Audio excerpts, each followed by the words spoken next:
सवितुर्वरेण्यं भर्गो देवस्य धीमहि धियो यो नः प्रचोदयात्।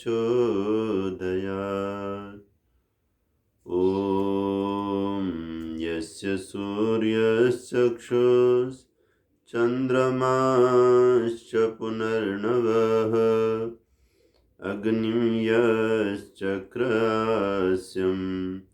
तस्मै ज्येष्ठाय ब्रह्मणे नमः। सर्वोपनिषदो गावो दुग्धा गोपालनन्दन पार्थो वत्सः सुधीर्भोक्ता दुग्धं गीतामृतं महत्। दया तथा आनंद से पूरित जिनका नाम ऐसे ऋषिवर को मेरा बारंबार प्रणाम। ओम शांति शांति शांति। उपस्थित पवित्र आत्माओं, आइए हम भगवद गीता की महिमा की पंक्ति सर्वप्रथम दोहराकर इस महान ग्रंथ के प्रति अपनी भावना को उसी उच्च स्तर पर ले आएं जिस उच्च स्तर पर ये ज्ञान बरस रहा है, जहाँ की चर्चा इस ग्रंथ में हो रही है। ज्ञान की गंगा बहाई है, कृष्ण जी ने गीता गाई है। ज्ञान की गंगा बहाई है, कृष्ण जी ने गीता गाई है। गीता में कर्म का बहुत ही सुंदर निरूपण किया गया है। कर्म वास्तव में क्या है? कर्म से जीवन ज्योत जले, हानि लाभ का खेल चले। कर्म नहीं तो जीवन नहीं, और अगर कर्म है तो फिर उसमें तरह तरह की चेष्टा हमसे होगी। एक जैसा कर्म सभी कर नहीं सकते, एक जैसी परिस्थिति रहती नहीं। कर्म से जीवन ज्योत जले, हानि लाभ का खेल चले। किस्मत अपनी बनाई है, कृष्ण जी ने गीता गाई है। ज्ञान की गंगा बहाई है, कृष्ण जी ने गीता गाई है, गाई है। बोलिए नंदनंदन योगेश्वर श्री कृष्ण भगवान की जय। आज के श्लोक भगवद गीता का ये जो 7वां अध्याय ज्ञान विज्ञान का चल रहा है, इसके अंतर्गत हम 5वें से लेकर 8वें तक का पाठ करने जा रहे हैं।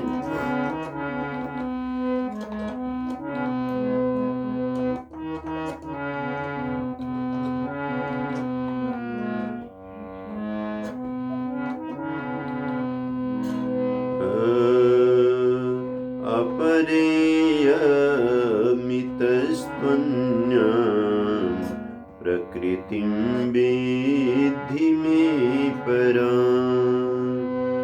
जीवभूतां महाबाहो येदं धार्यते जगत्, येदं धार्यते जगत्।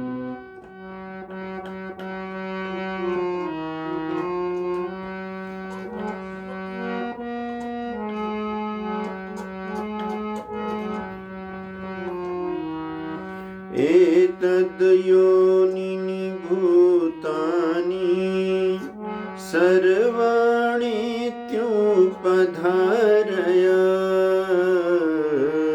अहं स कृष्णस्य जगत् अहं कृत्स्नस्य जगत् प्रभवः प्रलयस्तथा प्रभव प्रलयस्तथा मत्तः परतरं नान्यत् किञ्चिदस्ति धनञ्जय मयि सर्वमिदं प्रोतं सूत्रे मणिगणा इव सूत्रे मणिगणा इव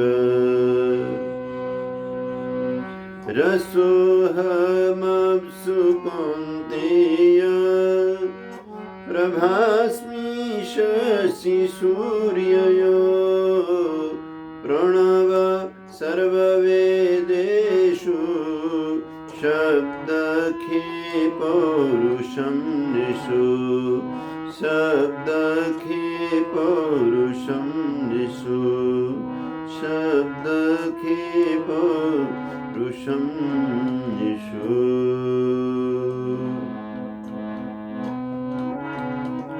वंदना प्रभु जी की, जिनकी विविध प्रकार की शक्तियों की चर्चा हम सुनने जा रहे हैं। ओम श्री परमात्मने नमः। ओम श्री परमात्मने नमः। ओम श्री परमात्मने नमः। ओम श्री परमात्मने नमः। ओम श्री परमात्मने नमः। ओम श्री परमात्मने नमः। ओम श्री परमात्मने नमः। ओम श्री परमात्मने नमः। ओम श्री परमात्मने नमः। ओम श्री परमात्मने नमः। बोलिए सच्चिदानंद भगवान की जय। स्वयं जो सर्वत्र विद्यमान परम सत्ता है, वही कृष्ण के मुखारविंद से प्रतिध्वनित होकर अर्जुन की तरफ आ रही है। मानो ज्ञान विज्ञान बरस रहा है और अब ये अर्जुन को देखना है कि इस अमृत वर्षा में कितना अमृत वो एकत्रित कर पाते हैं। अर्जुन तो करेंगे, क्योंकि अर्जुन की मनस्थिति उस भयानक परिस्थिति में भी योगेश्वर भगवान श्री कृष्ण के साथ होने के कारण, क्योंकि कोई सहारा जब बहुत अच्छा होता है तो कमज़ोर से कमज़ोर आदमी में भी कई तरह की शक्तियाँ जग जाती हैं, अंदर से उत्साह जगता है। जब कोई सहारा न हो, फिर परेशानी हो, तब कमज़ोर आदमी निढाल होता है, बलवान फिर भी कुछ न कुछ उपाय करता है। बहुत बार इन बलों के ऊपर भी मनुष्यों ने विचार किया है कि जो देह बल है वो कितना भी अधिक क्यों न हो, अगर मनोबल अच्छा नहीं है तो उस मानसिक कमजोरी के कारण से जो देह से बलिष्ठ व्यक्ति है वो हार जाता है, वो टूट जाता है, वो रह जाता है। पहले अध्याय में वीरवर अर्जुन ने, या दूसरे अध्याय में भी अपनी मनस्थिति को भगवान के सामने रखा। ये बहुत अच्छा हो गया, क्योंकि किसी भी अच्छे वैद्य के लिए, अच्छे डॉक्टर के लिए रोगी की परिस्थिति का पूर्ण पता होना जरूरी है, अन्यथा औषधि ठीक से नहीं दी जा सकती, उपचार ठीक से नहीं हो सकता। तो उन्होंने यथावत अपनी मनस्थिति भगवान के सामने रखी और भगवान ने उसके अनुसार बड़े ही मनोवैज्ञानिक तरीके से स्टेप बाय स्टेप अर्जुन को संभालना शुरू किया। अब बहुत अच्छी स्थिति हो चुकी है।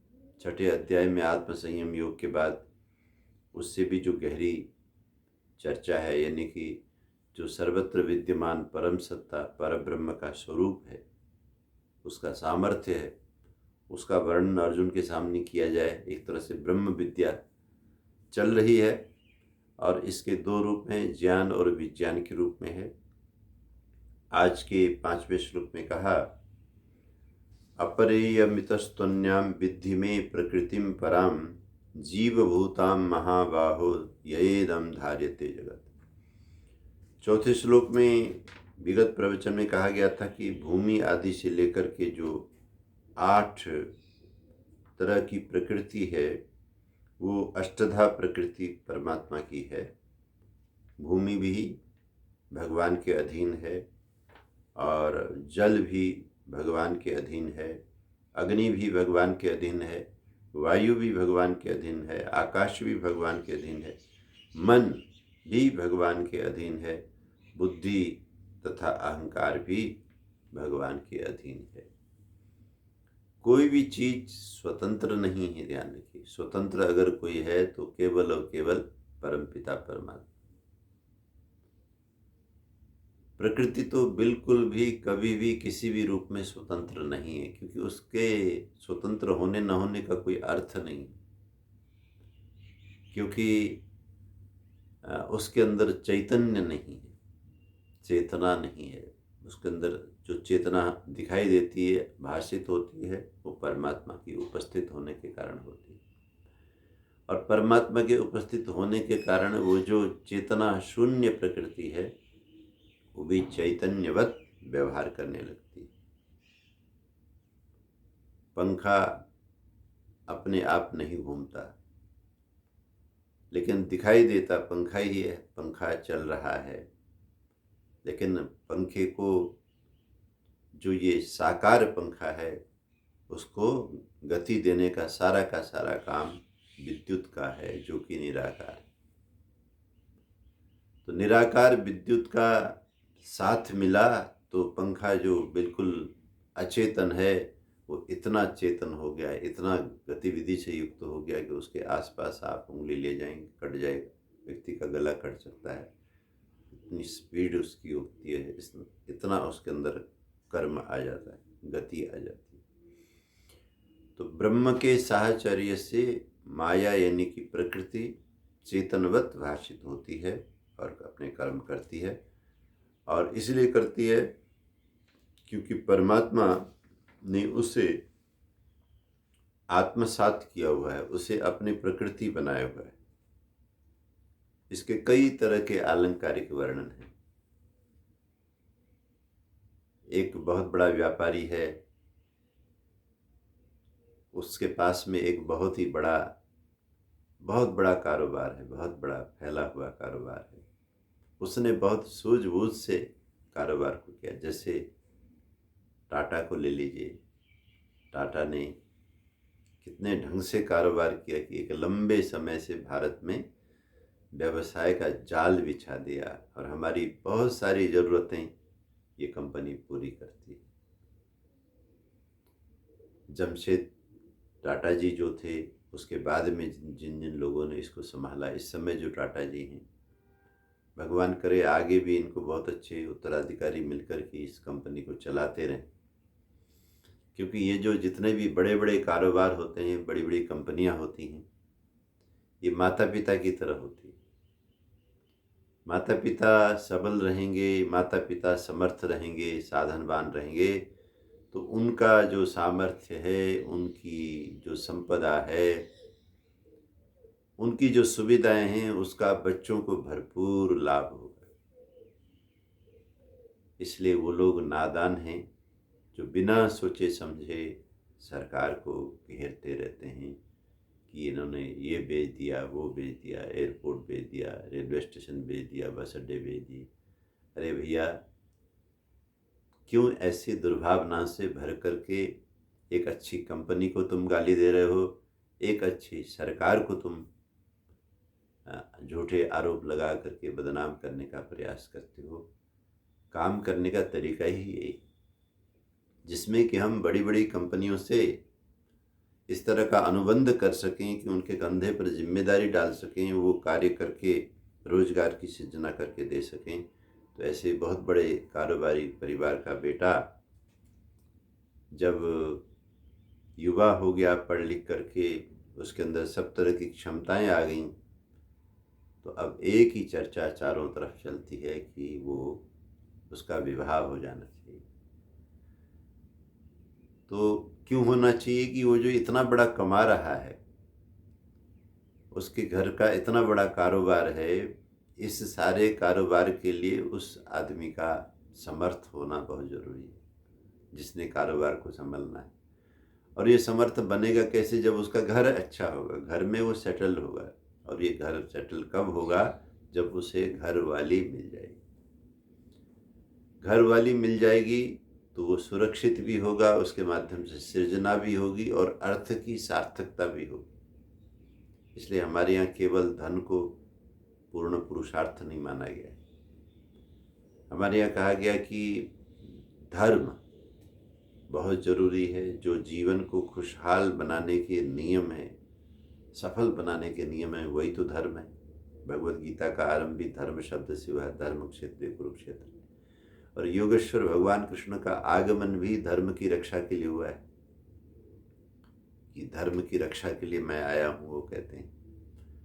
और समग्र ये जो वाङ्मय है, वैदिक वाङ्मय है, ये भगवान के द्वारा प्रदत्त उस सत्य सनातन वैदिक धर्म को सुरक्षित करने के लिए हुआ है। तो पहला पुरुषार्थ ये है कि परिस्थितियां कैसी भी हों, व्यक्ति धर्म से हिले नहीं, धर्म पर ही रहे, मर्यादा में रहे। दूसरा, उसके बाद में अगर वो व्यक्ति मर्यादा में है तो फिर वो जो अर्थ है, धन और दौलत है, उसकी अर्निंग भी होगी, उसकी सुरक्षा भी होगी। लेकिन ये जो धन दौलत की उपलब्धि है, इसकी सार्थकता कब बनेगी? तो कहते हैं काम। जब उस व्यापारी के पुत्र का वो विवाह करेगा और घर में देवी जी को लाएगा, एक ऐसी देवी को लाएगा जिसका बनाया हुआ वहाँ कुछ भी नहीं, ना उसने कोई फैक्ट्री लगाई, ना उसने कोई कंपनी चलाई, ना उसने कोई गाड़ी खरीदी, ना उसने कोई मकान बनाया, कुछ भी नहीं किया। केवल और केवल वो एक अच्छे घर की बेटी है, नारी है, गुणवती है, योग्य है, जिसका वर्णन वेदों ने बहुत सुंदर किया। अथर्ववेद में तो उसको सूर्या कहा गया, यानी कि घर का उजाला अगर कोई है तो एक अच्छी देवी है। उपमा दी गई है, योगियों ने उपमा दिया है, महात्माओं ने उपमा दी है कि एक अच्छे घर में जो एक अच्छी नारी के आने से उस पुरुष के जो संकल्प होते हैं वो चरितार्थ होते हैं। वो पुरुष चाहता है कि मेरा घर माँ बाप की सेवा करने वाला घर हो, मेरा घर अतिथियों का सम्मान करने वाला घर हो, मेरा घर संतानों को बहुत अच्छी शिक्षा देकर भविष्य बनाने वाला घर हो। ये जितनी भी उसकी अभिलाषाएं हैं, मेरा घर स्वागत वाला घर हो। तो ये सब घर बनता कैसे है? जब घर वाली होती।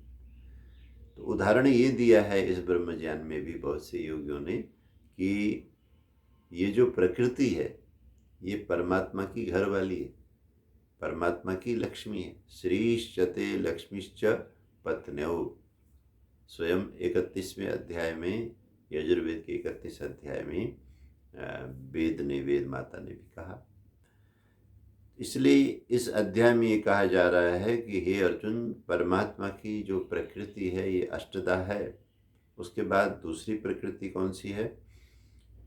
अपरेयमितस्तुन्याम प्रकृतिम विद्धि में पराम जीवभूताम महाबाहो येदम धार्यते जगत। एक दूसरी प्रकृति भगवान की है, वो जीवभूत।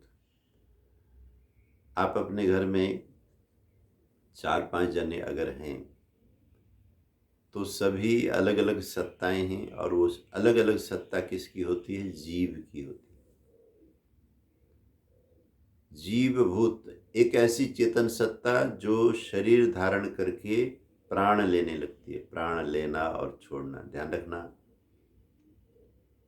आत्मा में और परमात्मा में यही बड़ा भारी अंतर है। तो परमात्मा हमेशा परमात्मा ही रहता है, लेकिन आत्मा जीवात्मा हो जाता है, शरीर में आकर के प्राणों के साथ में जुड़ता है, प्राण लेता है और उसी से उसके जीवन की चर्या चलती है। तो कहते हैं ये जो दूसरी मेरी प्रकृति है, वो प्रकृति क्या है? वो जीवभूत है।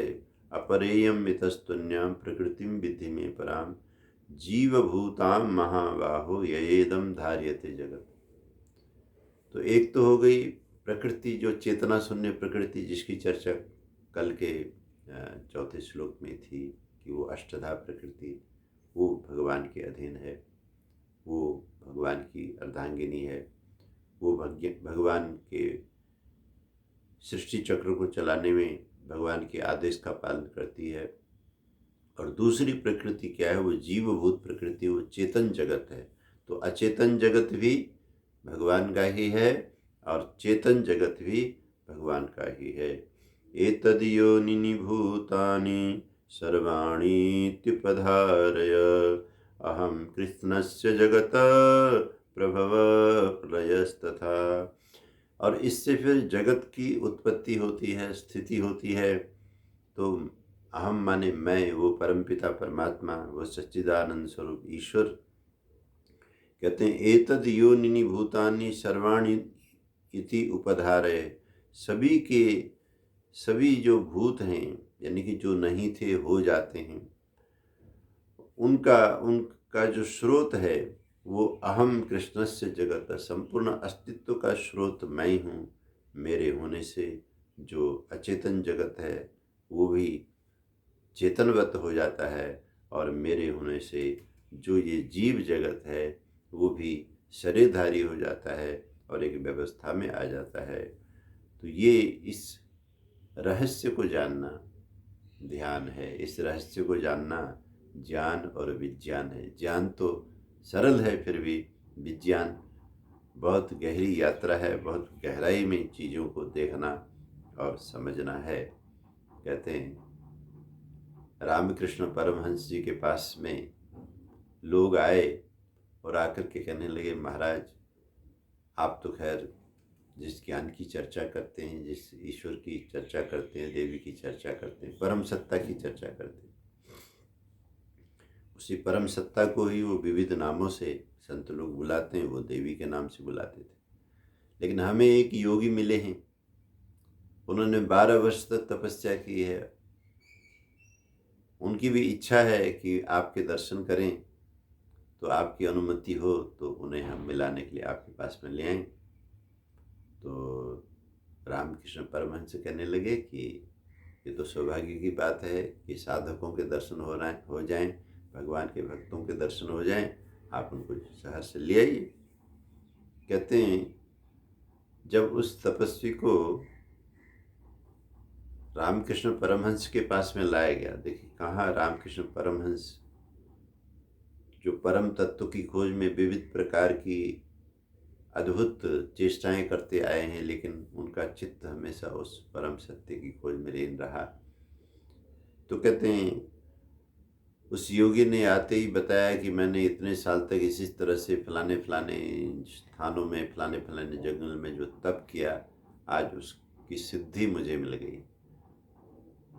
तो रामकृष्ण परमहंस ने पूछा कि हे भगवान, हे महापुरुष, हे तपस्वी, आपने जो इतना बड़ा तप किया, इतनी साधना की, उसके परिणाम स्वरूप जो सिद्धि मिली होगी वो तो बहुत बड़ी सिद्धि होगी। तो यानी गीता में जो ये ज्ञान विज्ञान बताया जा रहा है, इसकी प्राप्ति बड़ी मुश्किल से होती है। तो कहते हैं कि हाँ, मुझे ये सिद्धि मिली है कि मैं ये जो नदी है, इस नदी को बिना नाव के ऐसे पार कर सकता हूँ जैसे सड़क के ऊपर कोई चलता है, ऐसे मैं पानी के ऊपर चल करके नदी पार कर सकता हूँ। इतनी बड़ी सिद्धि मुझको मिल गई। यद्यपि इसकी एक चर्चा जलपंक कंटकादिषु असंक उत्क्रांतिश्च योग दर्शन में भी है, हो सकता है उस तरह की कोई सिद्धि उसके हाथ लगी हो। तो कहते हैं कि जब सारी बात ध्यान से सुनी और वो सिद्धि और सिद्धि का अहंकार सब कुछ जब सुना बार बार, मैं, मेरी साधना, मेरी सिद्धि, मैं, मेरी साधना, मेरी सिद्धि, तो रामकृष्ण तो बहुत ही विनम्र थे। कहने लगे, भगवान आपने बहुत बड़ी सिद्धि लाभ की, लेकिन मेरे लिए आपकी सिद्धि सिर्फ 5 रुपए की है। मेरे लिए, आपके लिए तो जो भी जितनी बड़ी हो सकती है। कहते हैं वो योगी जो पानी के ऊपर चलने की सिद्धि पा चुका था, वो बहुत रोष से भर गया कि ये एक साधक होके मेरा अपमान करने के लिए ऐसे शब्द क्यों बोल रहा है। तब रामकृष्ण परमहंस जी ने जो आई हुई संगत थी उन सबको भी समझाने के लिए कहा कि मुझे क्षमा करेंगे, मैंने ये शब्द बोला मेरे लिए, क्योंकि अगर 12 वर्ष तक तप करके भी रात दिन न जाने कितनी साधना इन्होंने की होगी कि सिर्फ ये चीज़ पाई कि इस पानी के ऊपर चला जाए। अरे पानी के ऊपर चल के भी क्या होगा, एक किनारे से दूसरे किनारे चल जाएंगे, डूबेंगे नहीं। तो ये काम तो 12 वर्ष बिना साधना किए भी नाव वाले को 5 रुपए देकर अभी किया जा सकता है। इतनी बड़ी साधना का उद्देश्य इन सिद्धियों को पाना नहीं, बल्कि ज्ञान विज्ञान को पाना, भीतर की यात्रा करके वो जो परम पिता परमात्मा है उसके स्वरूप को अनुभव करना, देखना, इस दिशा में होना चाहिए मेरे विचार से। तो कहते हैं रामकृष्ण परमहंस जी भी उस सिद्ध व्यक्ति को भगवान की कृपा से मिले थे। पहली बार उनको ऐसा हुआ कि जैसे भर्तृहरि जी ने कहा, ज्वरैव मदो में व्यपगता यदा किंचिज्योहम द्वीपैव मदान्ध समभवम् तदा सर्वज्ञोऽस्मीत्यभवदवलिप्तं मम मन यदा किंचित् किंचित् बुधजनसकाशादवगतं तदा मूर्खोऽस्मीति इत्यभवदवलिप्तं मम मन। कहते हैं भर्तृहरि जी कहते हैं, देखो मैं अपनी बात बताता हूँ, आप तो खैर और पहुँचे हुए हमारे सबसे बड़े महापुरुष लोग पहले अपने आप को छोटा बना के एग्जाम्पल देते हैं।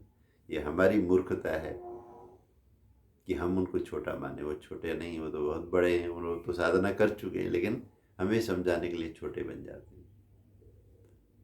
जैसे माँ बाप, बड़े बड़े माँ बाप बच्चे को कंधे पे, पीठ पे बिठा करके घोड़ा बन जाए।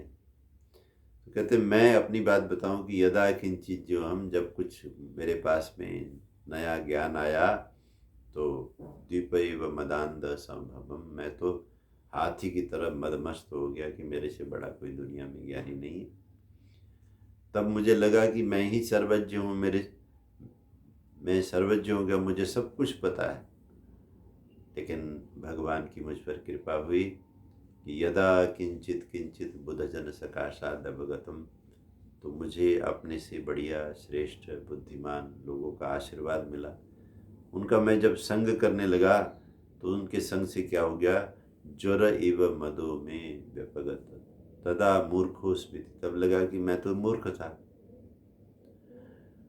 तो ये बोध जब अपने बारे में हुआ तो जो मेरा बहुत जानने का जो बुखार था वो ऐसे उतर गया जैसे बुखार उतरा करता है। चढ़ गया, 100 तक चढ़ गया, 101 हो गया, 3 हो गया, 4 हो गया, खूब हिला रहा है, कंपा रहा है, लेकिन कोई दवाई ऐसी मिल गई, सारा का सारा बुखार उतर जाता है। ठीक इसी तरह जो ये सिद्धि थी, पानी में चलने की जो सिद्धि है, इस सिद्धि को ही सब कुछ माने हुए जो तपस्वी थे उनका भी वो सिद्धि का जो बुखार था वो उतर गया और रामकृष्ण परमहंस से प्रभावित हुए और जो योग है, ज्ञान विज्ञान योग है, इस दिशा में साधना वो करने लगे। तो कहते हैं मत्तः परतरं नान्यत् किंचिदस्ति धनंजय मयि सर्वमिदं प्रोतं सूत्रे मणिगणा इव। मत मेरे से परतरम परे कुछ भी नहीं है। हे धनंजय, परम सत्ता योगेश्वर के मुखारबिंद से गूंज रही है मानो। और ये एक यौगिक बहुत बड़ी घटना है जो महाभारत में हो रही है। इस गूंज से सिर्फ और सिर्फ अर्जुन जुड़े हैं, बाकी सब लोग खड़े हैं, वो देख रहे हैं कि अबाक इनमें क्या आपस में बात हो रही है। तो कहते हैं मत परतरम नान्यत किंचिदस्ति धनंजय, मयि सर्वमिदं प्रोतं सूत्रे मणिगणा इव। जैसे एक धागा, पतला सा धागा, और ऐसा धागा, मणि तो दूर से चमकती है, मणि तो बहुत मूल्यवान है।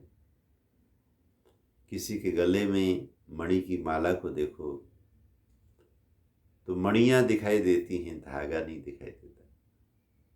कितना अच्छा उदाहरण यहाँ पे भगवद गीता में इस 7वें अध्याय में दिया गया। परमात्मा को कैसे देखना है, ये विज्ञान कैसे घटित होगा हमारे जीवन में। जैसे रामकृष्ण समझा रहे थे उस पानी में चलने वाले सिद्ध पुरुष को कि आप ऐसी भौतिक उपलब्धि को सब कुछ मत मानिए, अंदर के जगत में जाइए। सूत्रे मणिगणा इव, जैसे किसी महिला ने वो मणियों का हार धारण किया हुआ है तो बाहर से मणियों के मन के दिखाई देते, मणिगणा इव। लेकिन वो जो जिस सूत्र की वजह से वो उन्होंने हार का रूप लिया, जो सूत्र मिला तो गला मिला। इतने बड़ी महारानी के गले में जाके सजने का मौका उन मणियों को क्यों मिला? उनके अपने दिखाई देने वाले केवल तेज से ही नहीं, उनको एक न दिखाई देने वाला सूत्र मिला।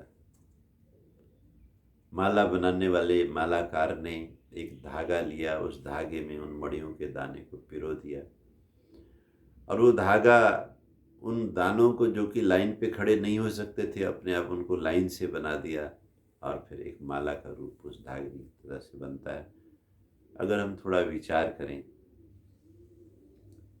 भगवान की इस सुंदर सृष्टि को और भगवद गीता में दिए गए इन ज्ञान विज्ञान के रहस्य को खोलने वाले श्लोकों को, तो चीज़ें बड़ी स्पष्ट हो जाती।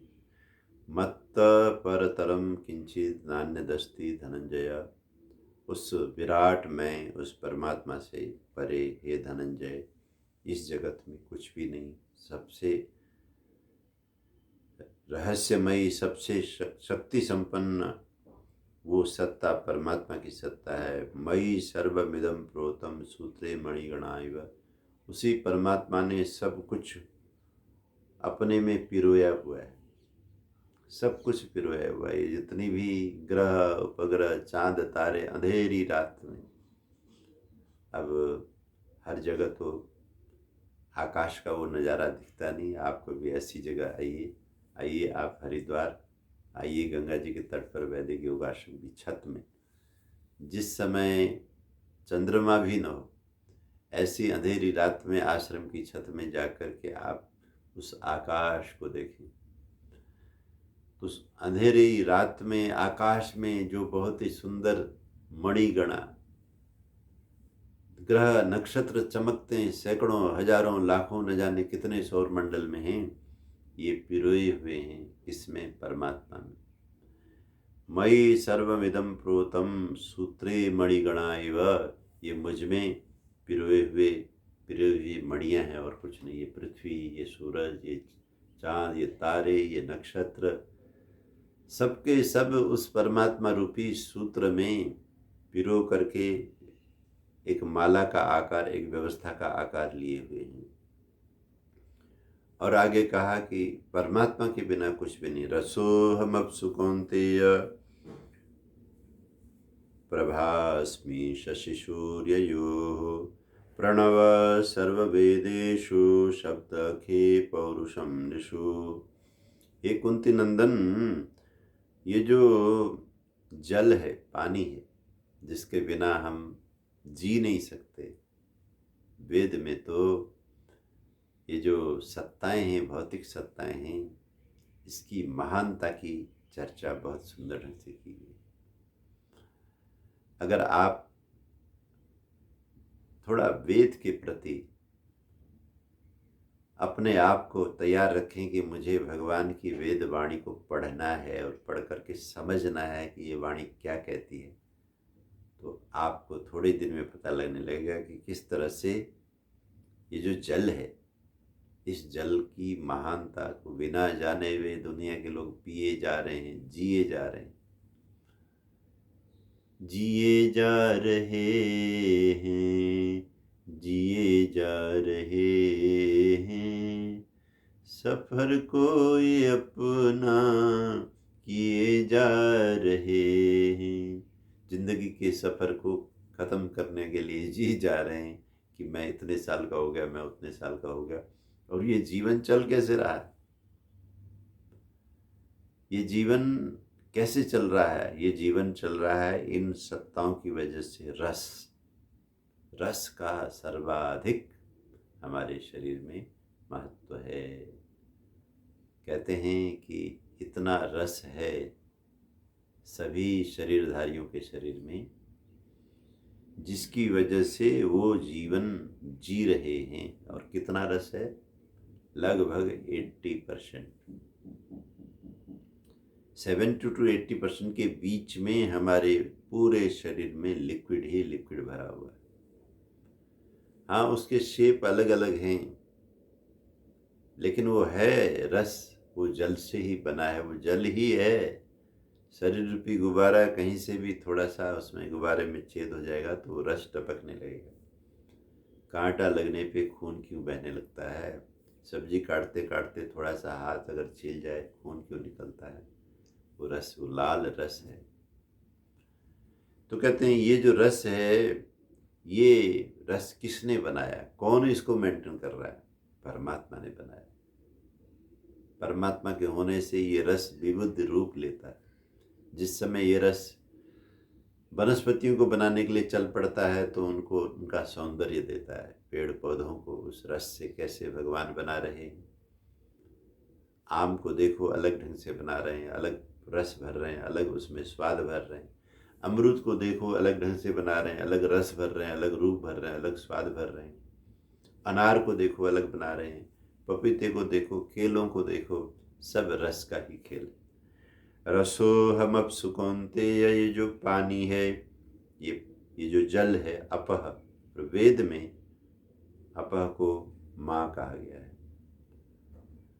आपो हिष्ठामयो वस्तानोर्जे दधातना, महेरणाय चक्षसे यो वा शिवस्तमो रसस् तस्य भाजते हन उषतीरिव मातरः। वेद में जल का जो उत्कर्ष बताया गया है, ये जल कितनी बड़ी चीज है, तो उसमें इस लाइन में जो मैंने अभी वेद मंत्र का पाठ किया, कहा कि मातरः, जल कैसे हैं, जल के जो कण कैसे हैं, जल के लहर कैसे हैं, जल धारा कैसी है, ये बिल्कुल माँ की तरह। जैसे हमारी माँ का व्यवहार देखो, हमारी माँ हमेशा हमें प्यार करती है, हमें अपने सीने से लगा के गोदी में बिठा के, उसी ने ही हमें अपने गर्भ में बनाया था, और वही बाहर निकलने के बाद में हमें प्यार करती है, तभी हम एक इंसान के रूप में खड़े होते हैं। तो कहते हैं ये जो जल है, ये माँ है, ये जल हमें अपनाता रहता है। आपह, हमारा वर्ण करता रहता है। हमारे कपड़े गंदे हो गए तो जल माता ने कहा कि बेटा, मेरे अलावा तेरी गंदगी को कौन दूर करेगा, मुझे भले ही इसमें खपना पड़ेगा, उसके भीतर इसे अपनाना पड़ेगा। तो पानी की बाल्टी में आपने कपड़ा डाला तो पूरे पानी ने आपके कपड़े का वर्ण किया, अपना लिया। कपड़ा भीगना किसको बोलते हैं? कपड़ा भीगना बोलते हैं पानी के द्वारा कपड़े को आत्मसात कर लेना। ऐसी कोई दूसरी चीज नहीं है जो आपके वस्त्र को आत्मसात करे। ठीक इसी तरह जब हम नहाने जाते हैं, जल के एक एक बूंद हमारा वर्ण करते हैं, हमें प्यार करते हैं, हमें सहलाते हैं, हमें नहलाते हैं, हमें नवजीवन से भरते हैं। और न जाने कितने असंख्य जल की धाराएं हमारे शरीर में प्रवेश करके गतिशील रहती हैं।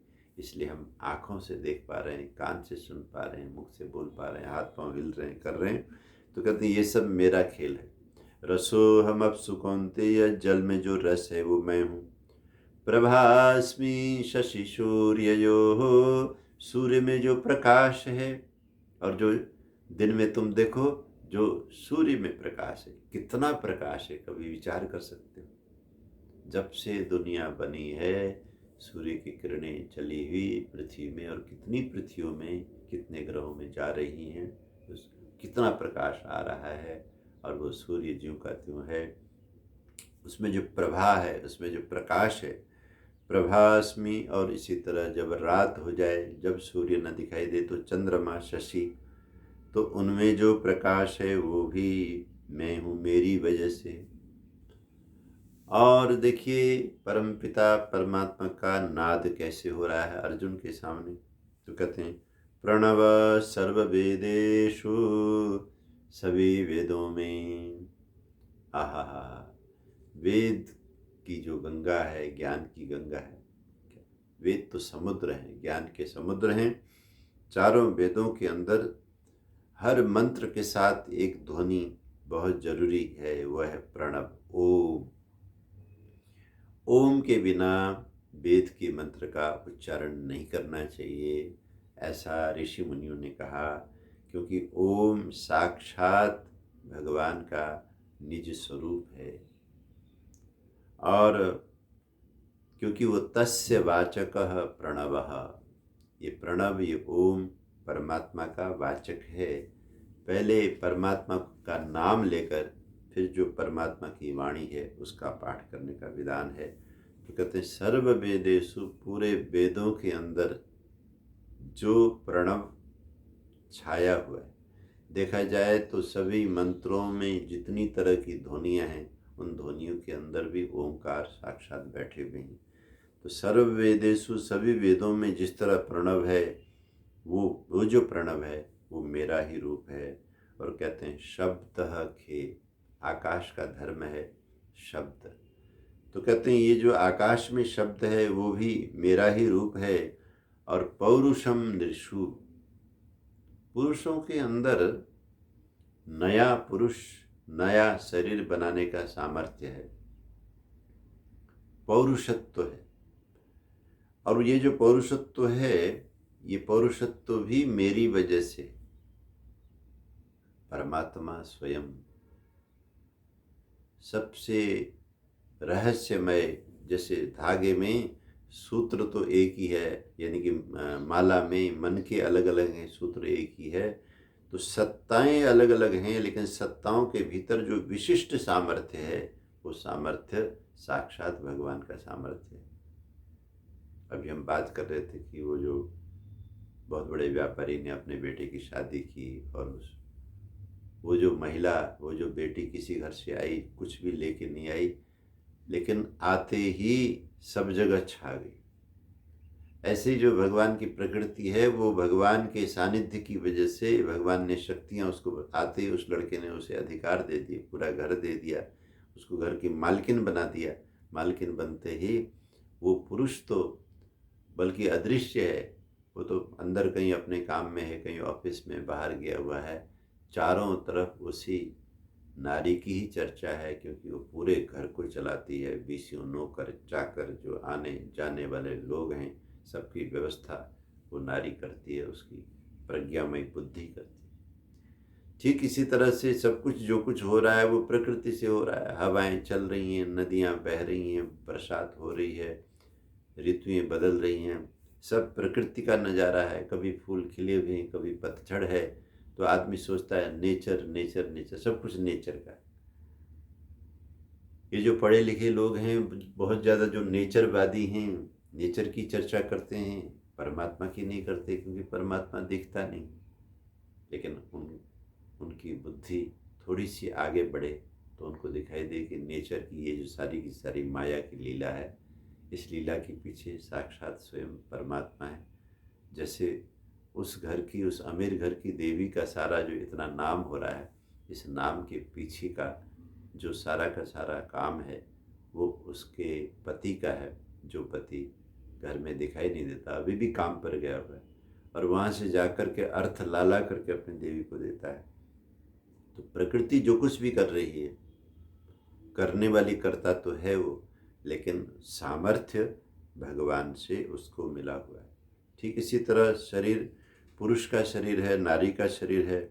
यहाँ पे लास्ट में इस 8वें श्लोक के आखिरी चरण में कहा इंद्रियसु, नरों में, क्योंकि संपूर्ण सृष्टि चलती है, जीवभूता सृष्टि चलती है नर मादा के जोड़े से चलती है। नर के अंदर जो पौरुष है, जिसकी वजह से मादा नव निर्माण के काम करके वो जननी बन जाती है, उसको जननी बनाने वाला जो पौरुषत्व है वो पुरुष के अंदर है। वो कहते हैं वो भगवान की शक्ति है, भगवान की शक्ति है। जो नरों में पौरुष है वो मेरा है। प्रसिद्ध इतिहास है, ये इतिहास कभी भी भुलाया जाना नहीं चाहिए। वो है मर्यादा पुरुषोत्तम भगवान श्री राम जी का इतिहास। वो है जिस इतिहास को अमर किया हमारे पूर्वजों ने 9 लाख वर्ष पहले से लेकर के, क्योंकि इतना अद्भुत परिवार, इतने अद्भुत राजा, ऐसी अद्भुत पत्नी, ऐसे अद्भुत भाइयों का प्रेम, जिसकी चर्चा गली गली में, घर घर में अगर होती रहे तो शायद मनुष्य जो गलतियां करता है, भूलें करता है, मनुष्य जो भटक जाता है, वो भटकने से बचे। तो इसलिए रामायण कहते, रामायण जो है वो ऐसी कथा है, ऐसा मधुर इतिहास है, वो संपूर्ण मनुष्य समाज को अत्यंत सुखमय बनाने में समर्थ है। इसलिए कहा यावत् स्थास्यन्ति गिरयः सरितश्च महीतले तावत् रामायण कथा लोकेषु प्रचलिष्यति। कहते हैं ये कथा इतनी सरस, इतनी मधुर, इतनी अद्भुत, इतनी अमृत कथा है। ये इतिहास ऐसा जीवन को हरा भरा करने वाला इतिहास है कि यावत् स्थास्यन्ति गिरयः, जब तक ये पहाड़ खड़े हैं तब तक, सरितश्च महीतले, जब तक ये नदियाँ पृथ्वी में बह रही हैं तब तक, जब तक ये पहाड़ खड़े रहेंगे तब तक, जब तक ये नदियाँ बहती रहीं तब तक, तावत रामायण कथा, तब तक ये रामायण की कथा लोकेषु प्रचलिष्यति, लोगों में होती रहेगी और होनी चाहिए। और मैं तो ये निवेदन किया करता हूँ कि 2 सत्ताएं पथिक जी ने इनके ऊपर भजन भी बनाए हैं।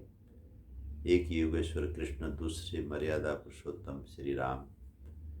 तो ये 2 जो हमारी कथाएं, एक महाभारत जिसके केंद्र में भगवान श्री कृष्ण हैं, और एक रामायण जिसके केंद्र में मर्यादा पुरुषोत्तम राम है। इन 2 कथाओं को जितना अधिक हम फैला पाएँ, जिसकी चर्चा कर पाएँ, उतना ही हम वेदों का प्रचार करेंगे। क्योंकि चारों वेदों, जिस पे अभी कहा प्रणव सर्ववेदेषु, सभी वेदों में प्रणव मैं हूँ, भगवान की ये जो आवाज़ गीता में आ रही है। तो ये जो वेद की सही व्याख्या अगर हम जीवन पर करना चाहें तो ये 2 ऐसे अद्भुत जीवन हैं जिनमें हमारे वेद के हजारों हजारों मंत्र व्याख्यायित हो जाते हैं, ये खुलते हैं, अर्थ देने लगते हैं। तो ये जो रामायण की कथा में एक चीज़ हम सुनते हैं कि दशरथ राजा ने आखिर 3 शादियां क्यों की। 3 शादियां इसलिए की क्योंकि उस समय ये जो शरीर परीक्षण के आज की तरह के बाह्य यंत्र नहीं थे, यौगिक यंत्र जरूर थे। तो उस समय ये किया गया कि जब कौशल्या से कोई संतान नहीं हुई तो राज्य को बचाने के लिए एक विवाह के नियम से हट करके दूसरा विवाह किया गया। जब दूसरी से भी कोई नहीं हुआ, कैकेयी से भी नहीं हुआ, तब फिर सुमित्रा से शादी की गई कि फिर संतान हो जाए। लेकिन गजब ये था कि फिर भी संतान नहीं होती थी। क्यों नहीं होती थी? पौरुषम नृषु, जो नर में पौरुष है जिसकी वजह से संतान होती है, उसका भगवान की तरफ से योगदान नहीं था। दशरथ में वो सामर्थ्य नहीं था, तो जब दशरथ में ही सामर्थ्य नहीं है तो विवाह के बाद विवाह करने से कैसे संतान होगी। तो नर के अंदर जो नए शरीर को बनाने का सामर्थ्य है, इसलिए भगवान से बड़ा कोई जादूगर नहीं, परमात्मा से बड़ा कोई साइंटिस्ट नहीं, उससे बड़े चमत्कार कोई और कर ही नहीं सकता। परमात्मा एक शरीर से दूसरे शरीर को बनाते हैं, दूसरे से तीसरे को बनाते हैं, लेकिन कोई साइंटिस्ट ऐसा है कि एक तोप से दूसरा तोप बना दे, ये तोप भी रहे, दूसरा उसी से बन के खड़ा हो। एक गाड़ी से दूसरी गाड़ी पैदा कर दे, एक ट्रक से दूसरा ट्रक पैदा कर दे, एक रेल से दूसरा रेल पैदा कर दे, बिल्कुल किसी के पास नहीं। इन सब के पास में, हमारे साइंटिस्टों के पास में जो भी बड़े बड़े यंत्र हैं, अभी जब हम इस कथा में ज्ञान चर्चा में सम्मिलित हैं, पूरे विश्व का ध्यान उस मैदान में है, रूस और यूक्रेन का झगड़ा। बॉर्डर के देश के साथ में जब अनबन होती है तो किस तरह से पूरा का पूरा राष्ट्र जो है लड़ाई की ज्वालाओं में आहूत होने लगता है, भयानक भय फैल जाता है, लोग बंकर में बना करके बचने का प्रयास कर रहे हैं। विदेशों के छात्र यूक्रेन से अपनी जान बचाने निकलने के लिए हाहाकार कर रहे हैं। क्यों कर रहे हैं? क्योंकि पड़ोसी के साथ अनबन हो गई है, पड़ोसी के साथ में विचार में मतभेद हो गया है। और जब मनुष्य के विचार आपस में बैठ करके, टेबल में बैठ करके, सभा में बैठ करके मिलते नहीं हैं, फिर वो एक दूसरे का जानी दुश्मन बनकर पुराने, यानी कि जब कोई साधन नहीं था तो मुख से पहले आरोप लगाना, उस आरोप को सिद्ध करने के लिए फिर मुक्का उठाना, फिर कोई लाठी उठाना, फिर कोई भाला उठाना, फिर कोई जहर देना, फिर कोई आग लगाना। अब क्योंकि विज्ञान ने अस्त्र और शस्त्र मनुष्य के हाथ में दे दिए, इसलिए ये जो ज्ञान विज्ञान है, भौतिक जो ज्ञान विज्ञान है, ये बहुत खतरनाक है। गीता के अंदर जो ज्ञान विज्ञान है ये बहुत अमृत है, बहुत सरस है। बल्कि ये जो भौतिक नशा है, रूस को नशा है कि मेरे पास में सबसे ज़्यादा मारक हथियार हैं, और अमेरिका और नाटो देश के लोगों को भी अहंकार है कि कोई इस धरा पर जीना चाहे और हमारी खिलाफत करे, कैसे हो सकता है, उसको धूल चटा देंगे। तो ये भयानक हथियार बना करके ये बर्फीली पहाड़ियों को तहस नहस कर रहे हैं, नदियों को तहस नहस कर रहे हैं, वृक्ष वनस्पति के आश्रम में रहने वाले करोड़ों प्राणियों को अभ्यास में, अभी तो लड़ाई हुई भी नहीं कि केवल अभ्यास चल रहा है। कहते हैं रूस के 1.5 लाख सैनिक यूक्रेन के बॉर्डर में आकर के युद्धाभ्यास कर रहे हैं। यूक्रेन अपना अभ्यास कर रहा है, उसे भी अपने आप, उसने अमेरिका के साथ अपना तालमेल बना लिया है। और ये भयानक जो बाह्य प्रकृति का जो ज्ञान विज्ञान है, जो रिसर्च किए गए हैं, जो जनता की, क्योंकि इसमें भी आम जनता की कमाई ही सरकार के माध्यम से लगाई जाती है, हथियार बनाए जाते हैं, जिन पैसों से नए पैदा होने वाले बच्चों के लिए जूते खरीदे जाने हैं, कपड़े खरीदे जाने हैं, स्कूल बनाया जाना है, हॉस्पिटल बनाया जाना है, उन्हीं पैसों को बहुत अधिक मात्रा में हथियारों में लगा के, रिसर्च में लगा करके मारक चीज़ें मनुष्य ने बना ली, जो बहुत ही खतरनाक ज्ञान विज्ञान है। भगवान करे जो प्रभु हर जगह स्वयं विद्यमान रह कर के चमत्कार कर रहे हैं, लीला कर रहे हैं, तो भाई मस्जिद तोप से तोप नहीं बनता, हवाई जहाज से हवाई जहाज नहीं बनता, रेल से रेल नहीं बनता, कार से कार नहीं बनती, मोटरसाइकिल नहीं बनती, वो तो दूसरी बनानी पड़ती है। लेकिन देखो मनुष्य से मनुष्य बनता है। दादाजी के माध्यम से पिताजी बने, पिताजी के माध्यम से मैं बना, मेरे माध्यम से मेरे पुत्र पुत्री बनते हैं। इसी तरह आप सबके शरीरों के माध्यम से परमात्मा स्वयं पौरुष बन करके आपके शरीर में रह करके ये निर्माण कार्य करते हैं। प्रणव सर्वेदेषु शब्द के पौरुषम निषु। तो दशरथ के अंदर पौरुष के न होने की वजह से इतने अच्छे राज्य के ऊपर बड़ा भारी संकट आया, और संकट ऐसा आया कि प्रतीक्षा है सबको, अवधवासियों को, और वो तो चक्रवर्ती सम्राट हैं, पूरे विश्व को इंतजार है कि इतने धर्मात्मा राजा दशरथ हैं, इनको सब कुछ मिला है, संतान क्यों नहीं मिलती। क्योंकि उनके शरीर में वो जो पौरुष भगवान रखा करते हैं हर पुरुष के शरीर में, जिसके माध्यम से उसकी पत्नी को एक नवजीवन बनाने का मौका मिलता है, वो पौरुष पुरुष में होना पड़ेगा। वो न होने की वजह से, पौरुषम दिशु न होने की वजह से वो जो नर है वो असमर्थ होता है। नर है दशरथ बड़ी बड़ी लड़ाइयों में दुश्मनों के छक्के छुड़ाते हैं, इतने बड़े देश को संभालते हैं, दर्शनीय हैं, सुंदर हैं। दशरथ में किसी तरह की और कोई कमी नहीं, यशस्वी हैं, तेजस्वी हैं, लेकिन नव निर्माण के लिए जो पौरुष चाहिए, नरत्व का जो वो अंश चाहिए जो उसमें होना चाहिए, जो कि परमात्मा की तरफ से रखा हुआ होता है, वो नहीं मिला था। इसलिए जब बहुत ही उदासी हो गई, वशिष्ठ ऋषि के पास में उस बड़ी हुई आयु में दशरथ आंसू भर करके प्रार्थना करते हैं कि महाराज अब तो सारे प्रयास धरे के धरे रह गए, तीनों रानियों की गोदी सोनी है और ये सारा का सारा राष्ट्र जो है भविष्य रहित होने जा रहा है, कोई आप उपाय करें। तब गुरु वशिष्ठ जी ने पुत्रेष्टि यज्ञ रचाया और श्रृंग ऋषि के माध्यम से इस यज्ञ को रचाया गया, जिसका क्योंकि लंबा इतिहास है, 9 लाख वर्ष बहुत लंबा होता है। एक ही साल में कोई चीज़ मिल जाती है, कोई छूट जाती है, कोई रह जाती है।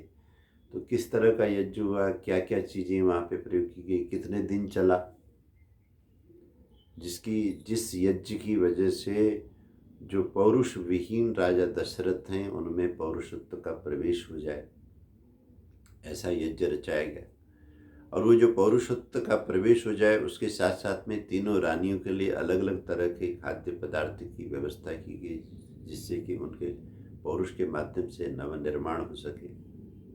अथर्ववेद में ऐसे मंत्र हैं, पुत्रेष्टि यज्ञ के मंत्र हैं। और इन वेदों के माध्यम से जो आयुर्वेद निकला है, उस आयुर्वेद के अंदर उन सब जड़ी बूटियों की चर्चा है जिन जड़ी बूटियों के सेवन से भगवान की कृपा हो जाती है।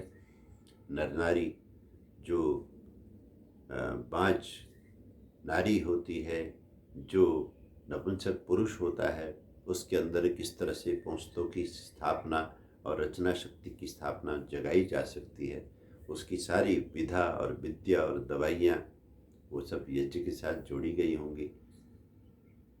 ये तो पाखंड फैला दिया गया कि भाई एकदम से कोई आया और कोई काम हो गया, किसी ने बोल दिया हो गया, किसी ने नहीं। ये एक वैज्ञानिक विधि है जिससे कि ये सृष्टि के अंदर की शक्तियों को हम जगाते हैं और जगा करके उनका हम प्रयोग कर पाते। तो कहते हैं प्रणव सर्ववेदेषु शब्द के पौरुषम निषु। ये जो प्रणव है ये गुप्त रूप से तो सब जगह उपस्थित है, लेकिन उपस्थित होने से आपको उसका प्रत्यक्ष लाभ नहीं हो सकता है। प्रत्यक्ष लाभ करना हो तो आपको उसकी साधना करनी पड़ेगी। प्रणव के माध्यम से किस तरह से योग करते करते व्यक्ति परम पुरुष तक जाता है, तस्य वाचक प्रणव, ये विज्ञान आपको योग शास्त्र में मिलता है। और इसी तरह से वेद के मंत्र किस तरह से ये जो ध्वनियों का सिलसिला है, ओम से लेकर के शुरू होने वाले मंत्र हैं, इस ध्वनि के माध्यम से कैसे पदार्थ जगत प्रतिध्वनित होता है, प्रतिक्रिया व्यक्त करने लगता है। ये तो ऐसा ही है जैसे एक आदमी आपको अचानक होटल में मिला, उसके साथ 3-4 दिन तक मिलना हुआ भोजन के टेबल पर, लेकिन कोई हाय हेलो नहीं हुई। लेकिन जब 1-2 दिन रह गए तो आपने सोचा कि चलो इनसे दोस्ती कर लेते हैं। तो जैसे ही दोस्ती शुरू हुई, आप भी व्यापारी थे, वो भी व्यापारी थी, आपकी दोस्ती की वजह से चंद मिनटों में करोड़ों की डील हो गई। अरे 4-5 दिन पहले भी तो साथ ही थे, साथ होने से कोई लाभ नहीं था। वाणी का जब आपने प्रयोग करना शुरू कर दिया, अपना परिचय आपने बताया, उसने परिचय अपना बताया, उस वाणी के माध्यम से व्यवहार शुरू हो गया और व्यवहार लाभ में परिणत हो गया। और उसी होटल में आपने करोड़ों की डील करके इतना लाभ कमाया कि उन चमत्कारी दिनों का वर्णन आप जहाँ कहीं जाते हैं करते हैं। देखो 5 दिन से इनके साथ थे, कोई एक धेले का भी कोई काम नहीं था, कुछ लाभ नहीं था। ये तो थे लेकिन लाभ नहीं था। इसी तरह ब्रह्मांड में प्रणव विद्यमान है, शास्त्र में प्रणव विद्यमान है, योगी लोग उसका लाभ ले रहे हैं। आपको भी ओम बोलना आता है, लेकिन जब उसका विधिवत प्रयोग नहीं करेंगे तब तक आपको उसका चमत्कारी लाभ नहीं हो सकता है। तो जिस समय श्रृंग ऋषि ने वशिष्ठ ऋषि के आदेश पर ये जो पुत्रेष्टि यज्ञ रचाया, तो उसमें वेद के मंत्रों का विधिवत उच्चारण का विधि विधान, तपस्या का विधि विधान किया, और साथ साथ में औषधि का संधान किया, और अग्नि की दिव्य ज्वालाओं के साथ एक आभा मंडल बना करके इन सब प्राणियों को, तीनों रानियों को, राजा को रखा गया। और उसके रखते ही, क्योंकि कर्म बन गया, अब कर्म बनते ही फल देना तो भगवान का काम है। भगवान ने नृ तत्व जो है, तो कहते हैं पौरुषम नृषु, पौरुष तत्व की स्थापना कर दी दशरथ की देह में, और देवियों के अंदर उसे निर्माणात्मक शक्ति की स्थापना कर दी। और कहाँ तरसते थे कि एक बच्चा जिसका मुंह देखें वर्षों वर्षों से, और कहीं कोई दूर दूर तक कुछ दिखता नहीं था। और उसी जगह में यज्ञ के पुण्य प्रताप से, उस प्रणव के, उन मंत्रों के, उस यज्ञ के पुण्य प्रताप से 4 महापुरुष प्रकट होते हैं। तो बोलिए राजा रामचंद्र महाराज की जय।